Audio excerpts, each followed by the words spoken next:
Well, good morning from St. Bart's in Midtown Manhattan. My name is Peter Thompson. I serve as the vicar and interim rector here, and whether you're joining us in person on Park Avenue or online at stbarts.org, it's an absolute joy and delight to welcome you to the forum, where each week we have sacred conversations about the things that matter. This morning, the topic that matters is a very important topic in our country. It's a topic that touched us very close to home right across the street a few months ago. It's the topic of gun violence, and we're really honored to have with us the Right Reverend Mark Beckwith and the Reverend Hope Christensen. Together, they are the co-founders of Faith Leaders for Ending Gun Violence. Bishop Beckwith will also be preaching at the 11 a.m. service. He is the retired Bishop of Newark, and he's also the author, let me get the title right, of Seeing the Unseen Beyond Prejudices, Paradigms, and Party Lines. That is available in our bookstore and will be available for purchase afterwards. Mark and Hope, thank you both so much for being here today. And thank you, Peter, for the invitation. And the reason we're here is because of the event that happened across the street on July 28th when 4 people were shot and killed. And it was late in the day, but I understand the church went into lockdown, as did the whole neighborhood. And something that happens that close across the street shakes people up, and wanted us to come and talk about some of the works that we do, how it might connect with some of the thoughts and feelings that you have. Before we do that, let me offer a prayer. Gracious God, we give thanks for our life together with each other and with you, for the many ways you call us into deeper relationship one with another. And this morning we are gathered for the purpose of hearing your healing balm on a country, a world that is fraught with violence. Help us to live into the fullness of mercy, grace, hope, and peace. In your name we pray. Amen. I'm Mark Beckwith, retired Bishop of the Diocese of Newark. I help out in Diocese of Western Massachusetts, where I was elected from. And with me is Hope Christensen, who lives in Washington, D.C., and she's going to talk more about Faith Leaders for Ending Gun Violence as I sort of give some background as to why I'm here, how I got involved in all this.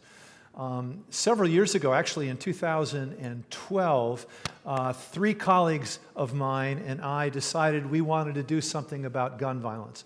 One of us was in Milwaukee, I was in Newark, Chicago, and in Baltimore. And then Newtown happened, and almost immediately gathered a whole corps of bishops, and we formed Bishops United Against Gun Violence. And I was one of the co-founders of that and one of the coordinators of that. And we raised some money from ourselves, hired a firm to help us organize and to keep track. We developed a website, and we were involved in lobbying Congress. We developed some liturgies. We offered public witness at both general conventions and supported bishops in their dioceses. After 12 years, realized that this was grass tops work, working with bishops exclusively, almost exclusively, and lobbying members of Congress, which over the past 10 or 12 years has been a non-starter in this area. And so some of us retired. The original founders, Canticle, which was the entity that we hired to do our administrative work and keep up our website, they closed up shop. Their principal then moved to work for the presiding bishop. And there was also this need for grassroots work to engage people on the ground level who are committed to reducing gun violence, but aren't sure how best to do that. And so we're going to talk about how Faith Leaders for Ending Gun Violence got started. Hope is going to talk about the kind of program of it, how you might all be involved.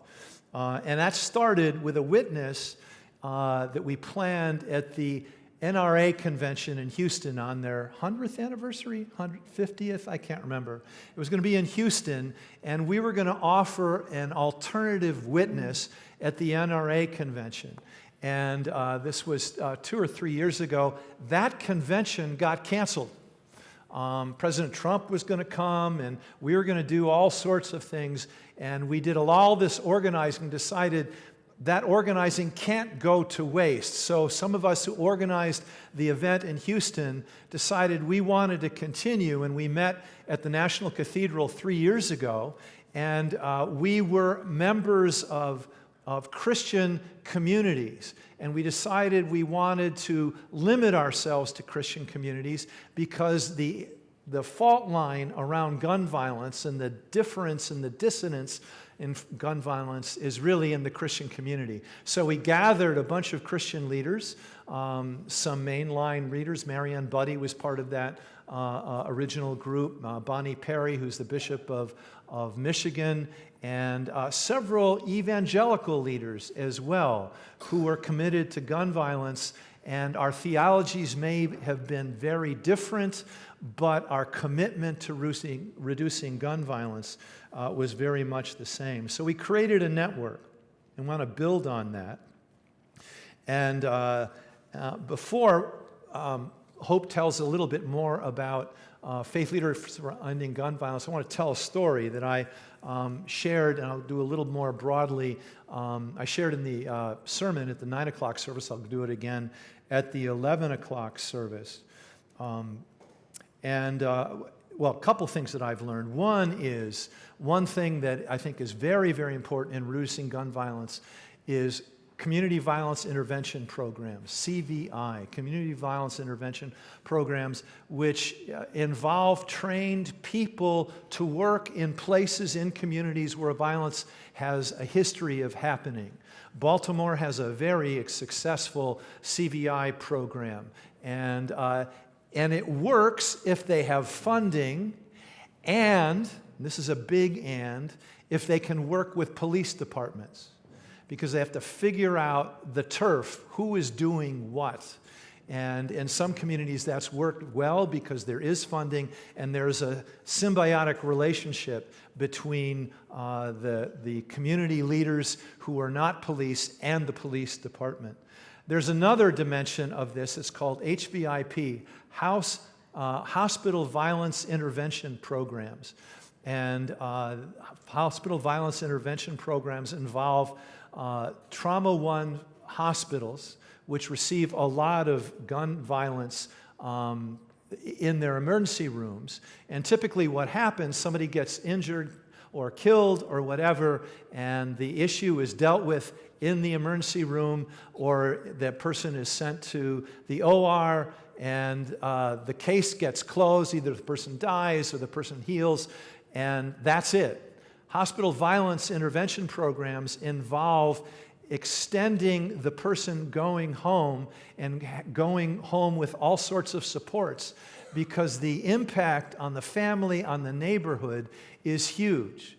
There are some estimates that, and I wish I had harder data for this, that a shooting can cost up to $1 million in terms of lost revenue, trauma in the family, confusion in the neighborhood. So hospital violence intervention programs and community violence intervention programs is I think, just very, very important.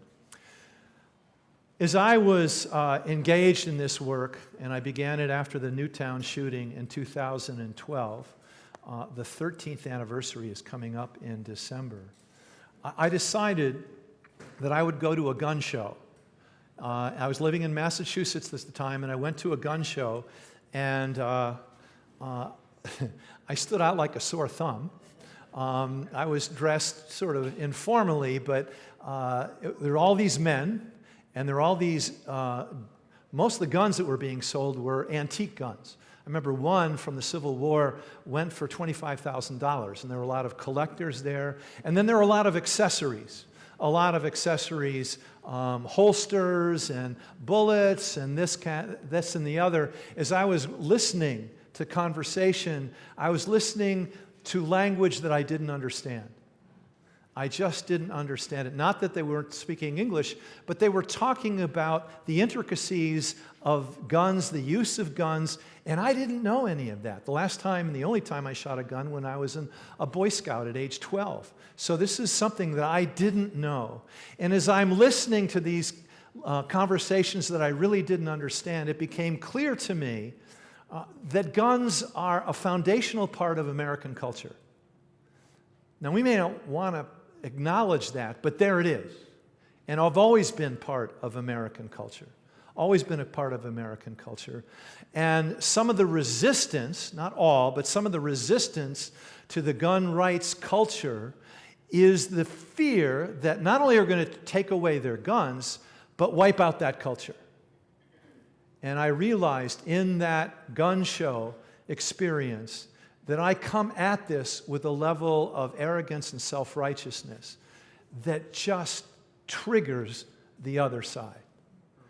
And so I learned and continue to learn how to use language. We talk about gun control. What I've learned, and I've done a bunch of podcasts with gun rights people, gun control is a non-starter because it invariably leads to a conversation about the Second Amendment. And then when you get to that, nothing really can happen. Gun safety is a better term. Gun safety is a better term, and I've tried to use that, and I've been in some back and forth conversation with Nicholas Kristof of the New York Times. He uses gun safety, but a lot of journalists don't. I'm also working with a group of, there are about 20 of us. Half of us are gun violence prevention folks, and the other half are gun rights folks. One guy designed his own gun. He trains Navy SEALs. He trains police departments. And I asked this group, we're writing legislation for state legislatures, and we're hoping that they will have some impact in some state legislatures. We're not talking about federal laws because that's just a non-starter, but there are 19 states which virtually have no gun violence, gun restrictions at all. None. Actually, it's quite the opposite. They want people to have more guns and make it easier for people to purchase guns, not to have any permits or open closed carry or any kind of restrictions at all. So we're writing these pieces of legislation in a whole bunch of different areas. And I made the case to the group, I think we should talk about gun safety.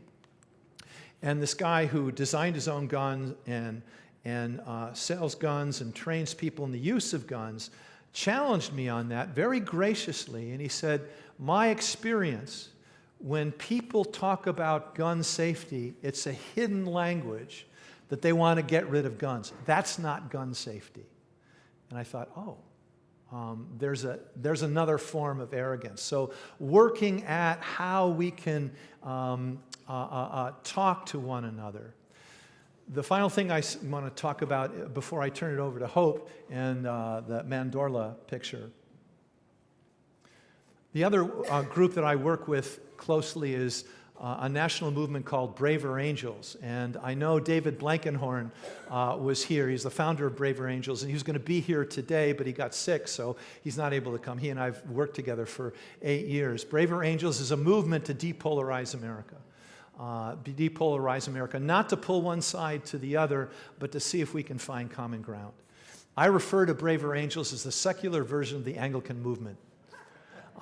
We were created in 1549 as the way in between, the via media between Catholicism and Protestantism. And if we think we're in great tension today, it's nothing compared to 500 years ago. And we lived into that tension.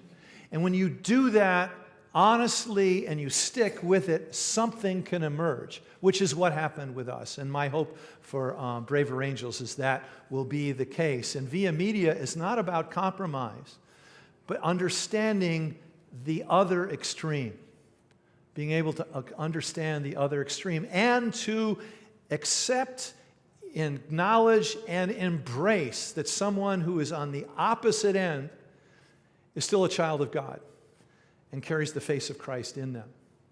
So this is two circles intersecting. Think Venn diagram from 6th grade math. In Italian, this word is mandorla. The mandorla is the almond shape that's created when two circles intersect. And it's a place of transformation, it's a place of risk. It's a place where these two sides can live together. In the gun world, what we often have is people who are on this side, the blue side, who are insistent on their being right, and you have people on the red side who are insistent that they are right. And the challenge is to see if we can find a place in the middle, which is what we're doing around these legislations that we're designing, convened by a professor at Tufts University. So mandorla is just, I think, really, really important. And more, I think that the prophetic voice that we need today is calling people into this space. And I believe that Desmond Tutu did that. I think that Martin Luther King did that. And I think we need to have that done now, especially in the gun issue around people. And there are so many people who take refuge on one side or another and feel self-righteous and important that they're right, and it doesn't lead us anywhere. It's taking the risk to be in this space.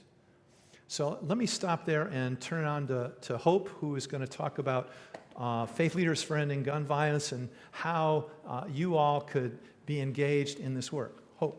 Sure. Thank you, Mark, and thank you, St. Bart's and Peter, for inviting and welcoming us so generously to your beautiful community. I'm going to rewind a little bit from where Mark was to the story of when Faith Leaders for Ending Gun Violence came about. Mark mentioned this gathering at the Washington National Cathedral that included this spectrum that he spoke of everyone, honestly, from far left Catholic worker activists to far right pro-life white evangelicals. And we kind of gathered, there was a couple dozen of us, and with this question of what can we do together? And if anyone's been in sort of a strategy session where you kind of put the stickers on the wall and try to decide what's what was very clear pretty quickly is that, like Mark said, we weren't going to agree on one theological position. And we certainly weren't going to agree on any one or two or three legislative or policy positions. But what we did realize in that time is that there were two ministries present that kind of resonated with everybody across that spectrum.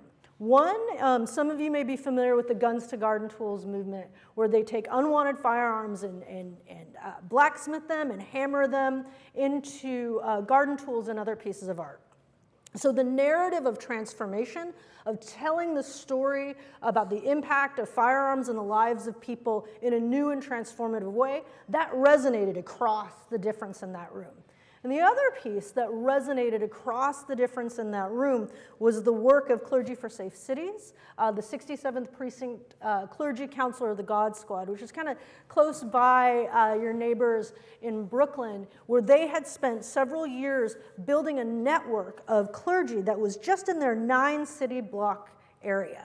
And over the years, the impact of those clergy working together on their various initiatives, whether or not they be holding free funerals for people who had been killed by local gun violence in their community, after-school programming, peace walks. These things were in this highly concentrated, or not highly concentrated, but very hyper-localized area. And those clergy working together in their local community helped impact and reduce the numbers of gun violence in their community.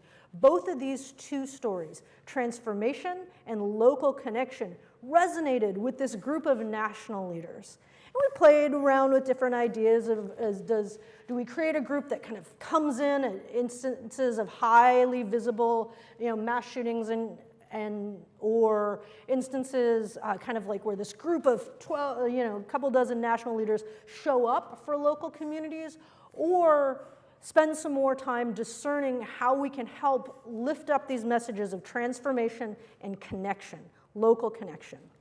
So I don't know if some of you have been in these sort of strategy meetings where all these wonderful ideas are flying out and we all feel really good about it, and the next question is, well, who wants to take this forward? And then it's like crickets, right? And I happen to be in a time in my life in ministry, and I think Mark happened to be in a time in his life in ministry where we were kind of like, sheepishly like, well, we can do it. And what that did is it opened up a world of new ministry for me, where I spent the year following, kind of like the energy in that space was like, yeah, these are all great ideas. Now you and Mark can go figure out what to do next. And we're like, okay. And so I spent the following year really kind of leaning in and learning more and more about the landscape of gun violence prevention in our country, both nationally and legislatively and locally. And what I learned from the secular gun violence prevention advocacy space in that year is they were like, where's faith? What are churches doing? It sounds like just thoughts and prayers, and they're not up to anything. And it's just like, sometimes callers will come out and say some prayers and have a peace walk, and then where are they, right? It's in the secular GVP space. And then I also, from this group of folks we met at the cathedral, started learning more and more about the incredible work in the gun violence prevention space that's happening on the faith side. And it's everything from legislative action to guns to garden tools to local foundations for survivors. And there's so much faith work happening in gun violence prevention that just crosses a spectrum of all sorts of approaches, because gun violence is not a single solution issue, because it's not a single cause issue. It's this convergence of so many things. And so what we discovered and what I discovered in that year of kind of taking that mandate of like, we should be helping connect people and helping and invite them to transformation, we formed Faith Leaders for Ending Gun Violence to answer, to kind of provide an answer. This is like the least important part to me, to provide an answer to the secular space of what faith is doing, but rather to help uplift, support, and connect this incredible work happening in the faith space. And I'll share one example of why an emerging mandate for Faith Leaders for Ending Gun Violence came forth. Is our friends at Raw Tools invited me to Denver, Colorado, excuse me, where the area where Raw Tools and Guns to Garden Tools movements started to emerge. And so Mike Martin is the founder, and he gathered a couple folks in the Denver area who he knew were faith connected and faith involved and working in various spaces around gun violence prevention. Like a Giffords gun owner for safety, somebody working in the local government, a local survivor support group, or survivor support organization, and there's about a half dozen folks, and they were all faith-motivated, faith-involved, congregationally connected, and we were, coming to kind of get to know each other, and everyone in that room, all were in the Denver area, and they had never met each other. They were all working in the same space of gun violence reduction and prevention, and they hadn't met each other. And that, to me, also kind of help inform the mandate of Faith Leaders for Ending Gun Violence. Is there's such an amazing amount of work happening, and they don't know each other, and they often feel like they're in silos. They often feel like we're the only ones organizing peace walks in this part of Denver, but it turns out there are other congregations that are, or faith leaders that are organizing peace walks just down the road, right? So over that year following the meeting in the cathedral is when the vision for our organization became clear, to help support, connect, encourage, and honestly invite congregations to join the movement to prevent gun violence, because we believe without question that every congregation, every faith community in this country can be doing something to contribute to the safety of their communities and the reduction of gun violence around them. And when I say all faith communities, that includes the churches that are auctioning off handguns and assault weapons at their church picnics, to the far left communities who are hard in the paint pacifists.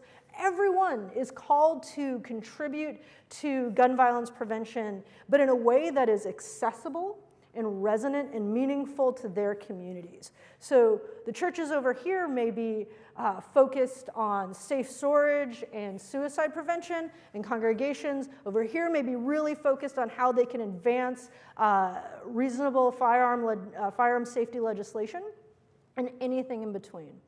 So over the past couple years, because this work is to help connect and uplift these messages of transformation and connection, we've started to connect with faith communities all across the country who are either interested or kind of wondering how and what we can do to be participating in the work of gun violence prevention, and also uplifting and connecting them to existing gun violence prevention work happening in their local communities.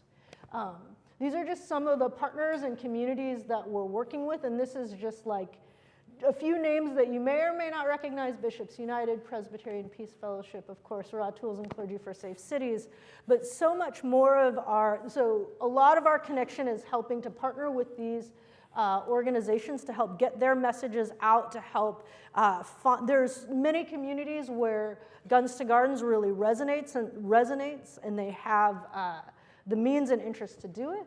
There's other communities that are interested in just kind of how they can be part of clergy cohorts to come together in times of need. So, and various sorts of organizations that are doing all sorts of things.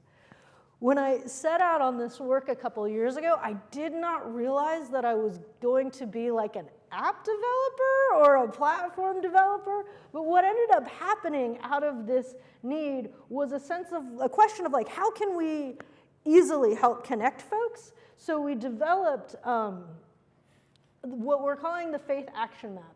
It's still in sort of beta because we're trying to make the technology work as best as possible.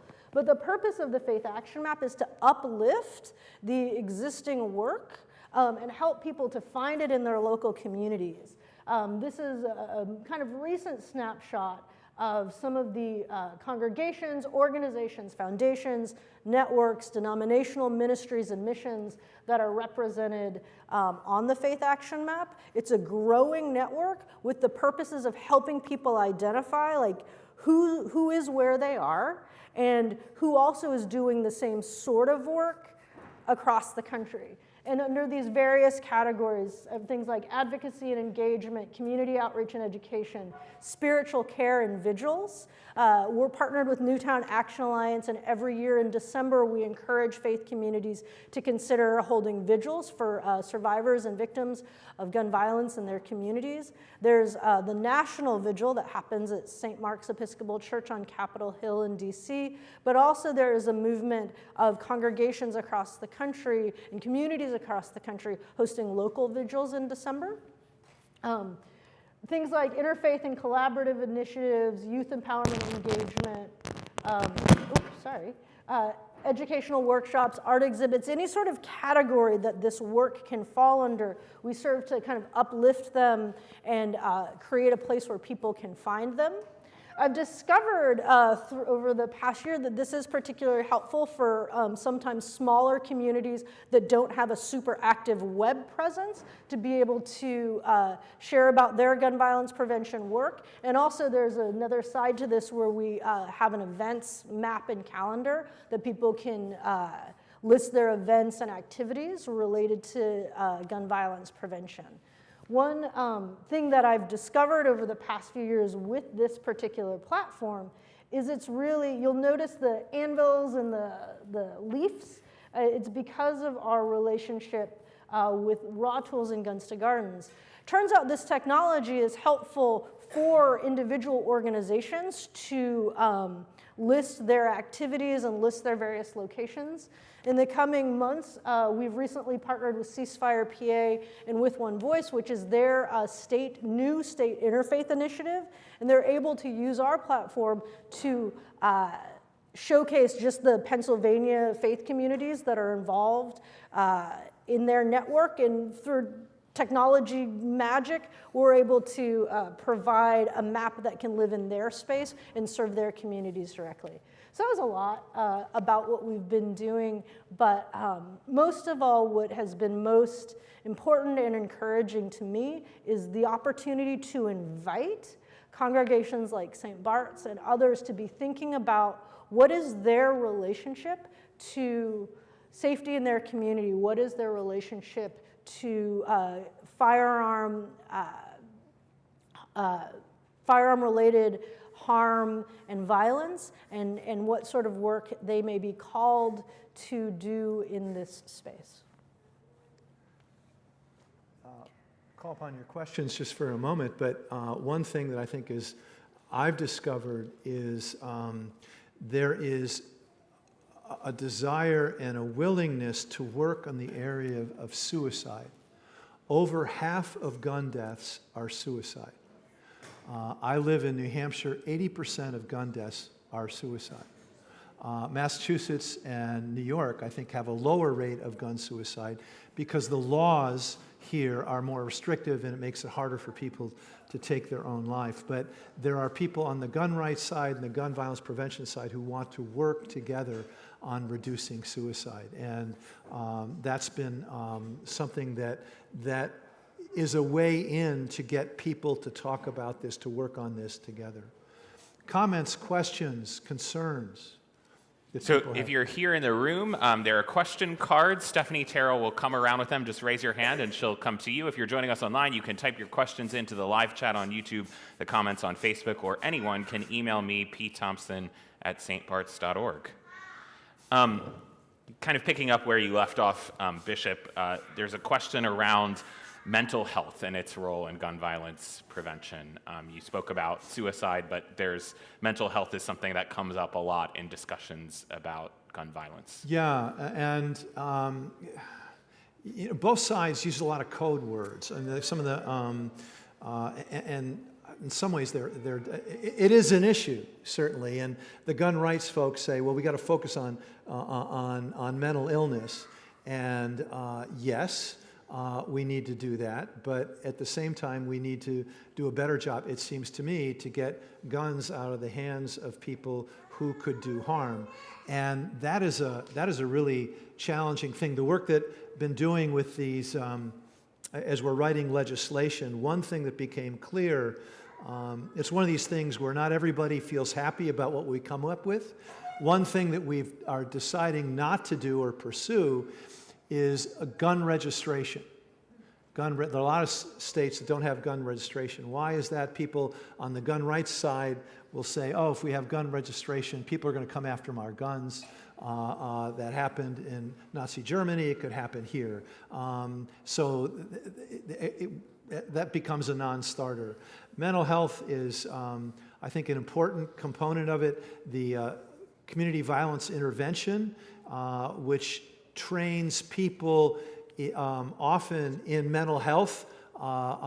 They're involved. We often expect police to have expertise not just in crime, but in mental health as well, and they often don't. And so they get saddled with more responsibility than I think they can effectively deal with. So can we have another component, wraparound services around that? So I think that's a component that's important.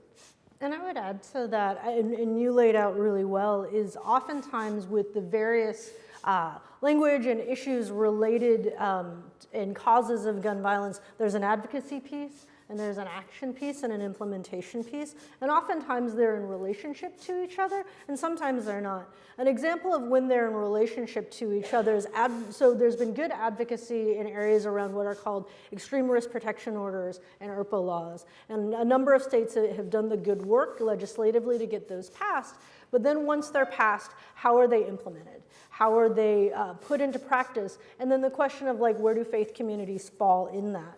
I think with the question of mental health is what role do faith communities have in supporting and caring for people and identifying when to help them access additional resources like wraparound services. So the legislation can oftentimes make the care possible, but faith communities and also being a good neighbor means helping to identify who and how to support people in accessing that care.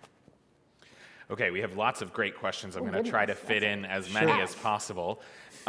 Several questions about the faith action map and the geographical distribution. A lot of folks noticed that there was a lot in the Northeast and the dots were more spare around the rest of the country. Can you reflect on that? Is that representative of the space? Actually, I would say that it's not representative of the space. What it is representative of is the limitation right now of my being able to connect with as many people as possible and invite as many communities and denominations and networks. So I meet people from across the country at various like conferences and summits, but for faith communities, often they're like not as well represented. So the ones I am able to connect with oftentimes find their representation. I'm geographically in the Diocese of Washington, so that puts me in a relationship with a lot of folks on the East Coast. But for example, with the Guns to Garden Tools work, that's happening kind of in various states across the country, and we're working together to get more and more of this work represented. It's really more a limitation of outreach and capacity. And so we're also in a place where we're working toward the Faith Action Map to move out of beta, and so we're in this sort of chicken-egg critical mass place where the more communities represented, the more useful it is. And yet, it's getting people to sign on in these early stages. And so I actually don't believe it's entirely representative of the faith work that's happening. Okay.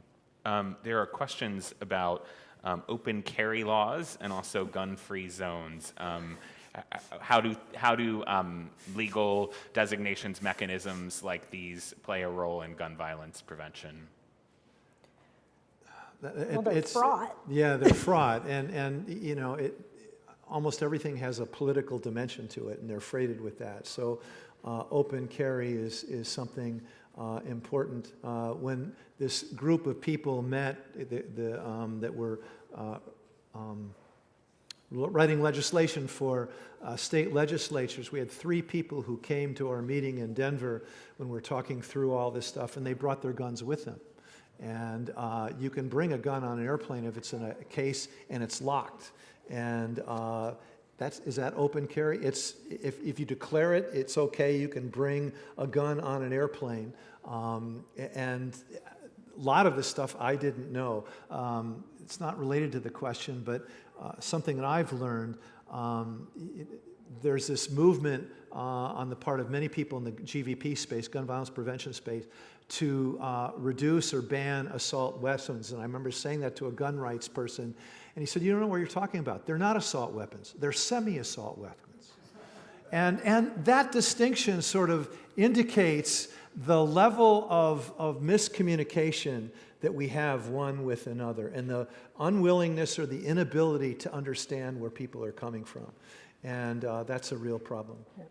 And I would say also those two terms like open carry or gun-free zones, more and more, even in the aftermath of the Charlie Kirk assassination, this idea of like gun-free zones or open carry, it is very, very fraught. And what I think about is happening is the facts, of course, so many of us know, like stand in the face of the idea of like good guy with a gun. The wonderful folks at GVpedia have done a lot of work around like promoting these facts around firearms do not make us safer. But I would say, however, firearms make people feel safer. And that feeling is very real, and no amount of facts, because of the foundational role firearms play in the history of our country, no amount of facts are really moving that much. But that's kind of where I see faith spaces and community spaces, is to really then do the work of talking about like, what does safety feel like and where does safety come from? And then once there's a better identity around safety and community, then can we have conversations about why you don't need a firearm to keep you safe. Leading with the facts we've seen isn't working as well as we would like to think. It's working fairly well in the legislative space, but it's not always working in the community space. So I think those two terms, to name them and kind of set them down, maybe not fully aside, but to really get to the core question of why do we think either of these two things are useful, and to do an investigation of our own sense of safety, separate from firearms. So speaking of the facts, one person wonders about the data. What does the data say about the prevalence of gun violence? Is it a problem that's getting worse? Is it staying the same? And I guess as a corollary to that, you mentioned, Bishop, the role that suicide plays in gun violence deaths. does the media exaggerate the role of mass shootings in terms of total numbers of gun violence deaths? Yeah, it does. Mass shootings is a very small percentage, but that's what captures our attention. Although, how many mass shootings have there been this year? And we only know of a fraction of them. So there are hundreds, right? Hundreds of mass shootings around the country. So, and what also gets lost in this, that gun deaths is the leading cause of deaths in children. That's a data point. And well, people say, well, it's not really true. Well, it is true. But as Hope said, if a lot of this sharing data, that leads to an argument that usually doesn't go very far. I'm more and more inclined to think that people who are gun owners, gun rights supporters, they're going to be the folks, I think, who are going to help move the needle. The arrogance and shame that I have offered or displayed, and my guess is many in this room, whether we're aware of it or not, doesn't help move the needle. And I think it's about relationship and engaging in this work. What's also interesting, so many people who are involved in gun violence prevention are survivors and have stories. One survivor, a guy named, his name, Memorials to the Lost. I can't remember his name now. He's a Presbyterian. Anyway, his brother was killed. Brian Miller, killed in an FBI office 25 years ago. And Brian is created this witness called Memorials to the Lost, where you put up crosses or put up T-shirts with people who've been killed with gun violence. We did that in Newark and invited some of the families who had lost loved ones, and they said, this is the only time that we've been recognized. Usually they're thought to be somehow part of the problem, and they've lost somebody to gun violence, and to see the name of their child outside has been a real healing thing. All right, I'll fit one more question in there. Please. Your approach is pragmatic. It reaches across divides. You talked about finding that core in the center. Why go about this work in that way as opposed to being principled and taking your stand and not trying to draw more people in? That's a great question. There are days when I just want to stop. This is a big rock up a steep hill. And some days I want to say, I'm right. I'm right. And what I've learned in this work, and also in the depolarizing work, that right doesn't count for much. It really doesn't count for much. I can feel good about feeling right, but is that going to move the needle? Mm-hmm. So it's really engaging in somebody who has a different opinion. Now, if you think of a bell curve, on either end of the bell curve, there's some people who are so locked in that it's not fruitful to have a conversation. But my experience in depolarizing work and also in gun violence prevention work, that most people want to be safer. And a lot of gun rights people are saying that having a gun makes me safer. I don't know if the data supports that, but feel safer as you're saying that. And there are more and more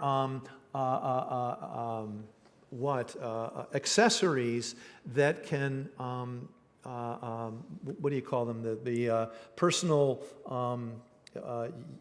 you can lock things that only you can. Bio locks. Yeah, bio locks. That people say, I need a gun next to if I store my gun in a gun case and somebody comes into my house and I can't get to the gun case by the time they come and assault me, but if you have it right next to my bed and it has a mechanism that my child can't access, but only I can, and there's more and more technology that's moving toward that, and there may be some movement around that.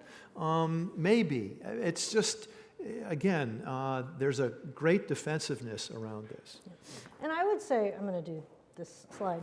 This space in the practical, pragmatic gun violence prevention space By and large, it is all purple. If we name that not all the purple looks and does and believes and feels the same, because everyone can be contributing to this issue in a different way, right? When I say the churches that are auctioning off firearms at the church picnic can be doing this work too, they can be. And they don't have to be in agreement with the peace churches. They can be focused on what's going to help them in their context be safer, and then that puts them into that space, whether they know it or not, when we are doing this work. Because I think, especially in the gun violence prevention space, and especially in the world we're in now, all of this feels really out of reach. Like, gun violence prevention can feel really out of reach, but making it accessible creates an opportunity for every community to be involved in life-saving work,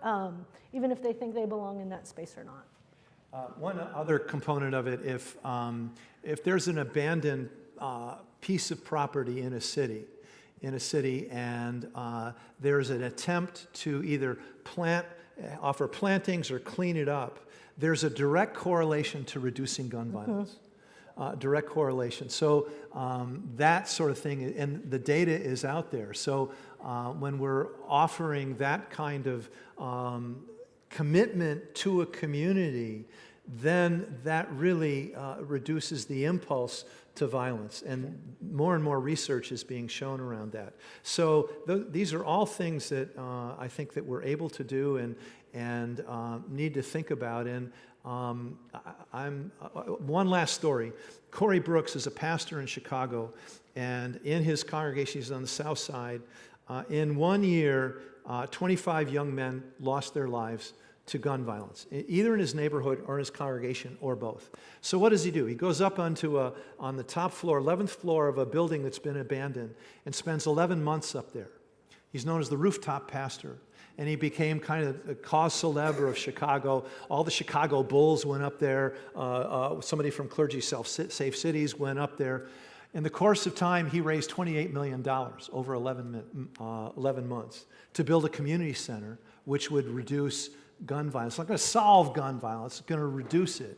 And that's sort of a shameless plea that we need some resources to continue to expand our map, to engage more and more congregations, to provide Hope with more opportunity to do the work that she's able to do. So it's important, it's life-giving, but it's challenging. It's endlessly challenging. It's just really a great opportunity to have this time to be here with all of you. So unfortunately, we do have to leave it there. Please join me in thanking Mark and Hope. Thank you. Thank you. You're wonderful. Please stick around for worship, either in person or online. We've got to rush off to church, so don't mob them. You can talk to them after church. And a reminder that Bishop Beckwith's book is available for purchase in the back. Paul Rodriguez is there and can help you out. See you in church, and see you next week.